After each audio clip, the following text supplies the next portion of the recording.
December 1972, Eugene Cernan takes his final steps on the lunar surface. More than 50 years have passed since then. But in 2026, everything will change. Today's interest in the moon isn't nostalgia. It's strategy. Technology has finally caught up with ambition. Reusable rockets from SpaceX, the new Super Heavy Space Launch System, the development of private companies and the reduction of launch costs. But most importantly, the very meaning of missions has changed. The moon is no longer the destination. It's a base. As during the Cold War, space has once again become an arena of competition. The United States is promoting the Artemis program, a plan to return humans to the moon with a long-term presence. At the same time, China is actively developing its lunar program. Chang'e program missions, plans to build an international lunar base. This is no longer just a scientific race.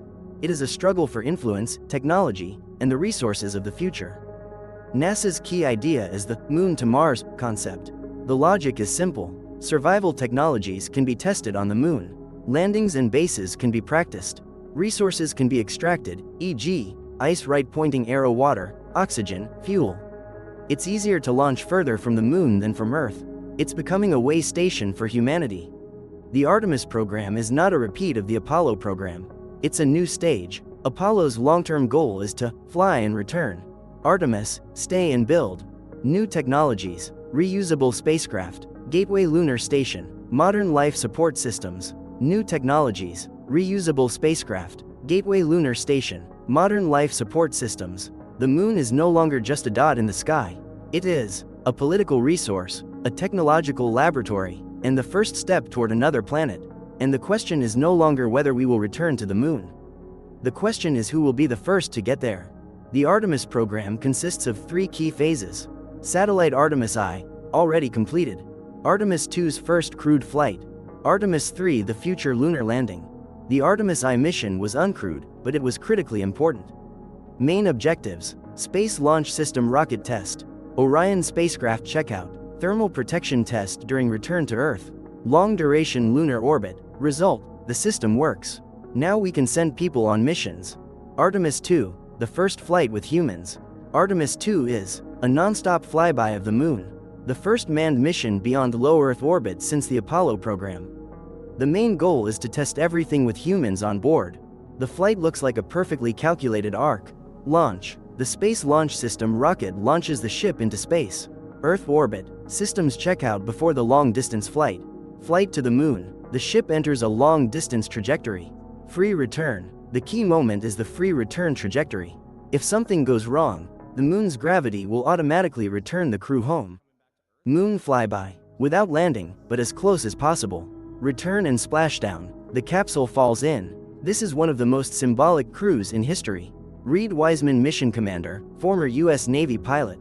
Victor Glover pilot, member of Crew 1, first African American on a long-duration mission to the ISS. Christina Koch record holder for longest duration flight among women. Jeremy Hansen representative of Canada. Jeremy Hansen will become the first Canadian to go to the moon. This underscores that Artemis is no longer just an American program, but an international project. Artemis II is more than just a mission. It's a test. Is humanity ready to go beyond Earth again? If the mission is successful, the next step: returning humans to the lunar surface for the first time in more than 50 years. Artemis II is more than just a mission. It's a test. Is humanity ready to go beyond Earth again? If the mission is successful, the next step: returning humans to the lunar surface for the first time in more than 50 years. Reed Wiseman, commander, a former U.S. Navy pilot, a cool head and impeccable discipline. He has a mission to the ISS and hundreds of hours in space under his belt. His personality: a calm leader, not one to speak loudly, but one who is listened to. Why him? A mission where a mistake costs lives requires someone who doesn't panic. He's the one who will make decisions if things don't go according to plan. Victor Glover, pilot, test pilot and U.S. Navy veteran. He previously flew into space as part of SpaceX's Crew 1 mission. What makes him special? He is the first African American to fly a long-duration mission on the ISS. His personality: energetic, precise, and with a strong inner core. In flight, he is the commander's right hand, the man who controls the machine when everything is at stake. Christina Koch is the heart of the mission. If there's one person on this crew who will be most worried about, it's her. Engineer, scientist, explorer, and a record breaker. She's spent 328 days in space, more than any woman in history. What that really means, she knows what it's like. Loneliness, confined space, psychological pressure. What is her personality? Calm, resilient, incredibly resilient. She's not just flying to the moon. She's a symbol of how the space program has changed since the Jeremy Hansen, the first Canadian to the moon, representative of the Canadian Space Agency, a fighter pilot, an engineer, a man who waited years for his chance.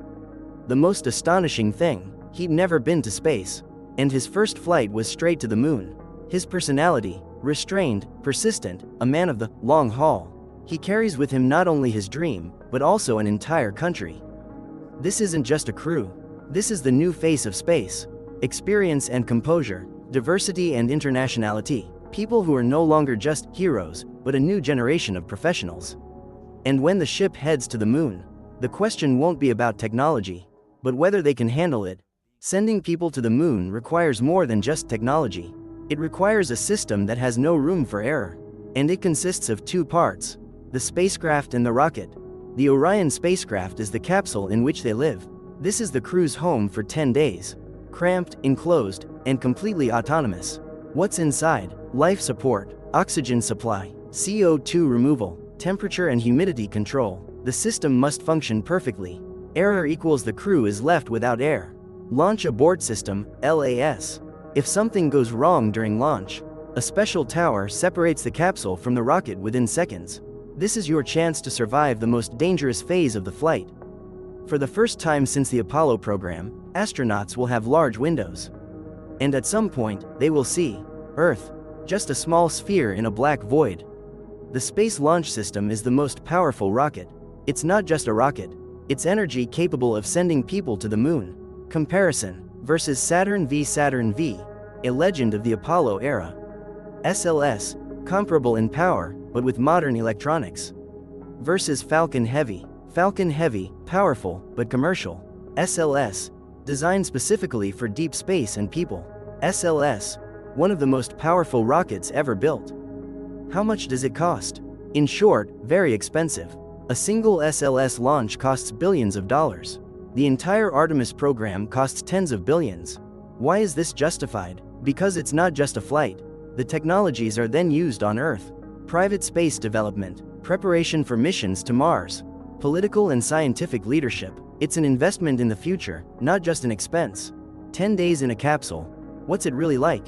Imagine a space smaller than a van. 4 people, no privacy, constant system noise, man standing physically, limited movement, sleeping in special bags, food and water control, psychologically, isolation, stress, realizing you're hundreds of thousands of kilometers from Earth. But there's another feeling too. The absolute silence of space. A view of Earth that changes your perception forever. The Orion spacecraft is home. The Space Launch System is the force that will get it there. But ultimately, it all comes down to one thing. Will the people inside this capsule be able to trust their lives to the machine, and to each other? Space doesn't forgive mistakes. There's no reset button, and every mission is a balance between precise calculations and the unknown. What could go wrong? Even with modern technology, a mission like Artemis II remains risky. Major threats: rocket failure during launch, damage to heat shield during re-entry, navigation failure, radiation outside the Earth's magnetic field, human error fatigue, stress, errors. In space, a minor problem can be fatal. If Orion goes off course, the Orion spacecraft uses what's called a free return trajectory. The idea is simple and ingenious. The moon's gravity automatically returns the ship to Earth. But what if something goes wrong? Engine error, incorrect entry angle, calculation failure. 2 scenarios are possible. 1. Too far the ship goes into space.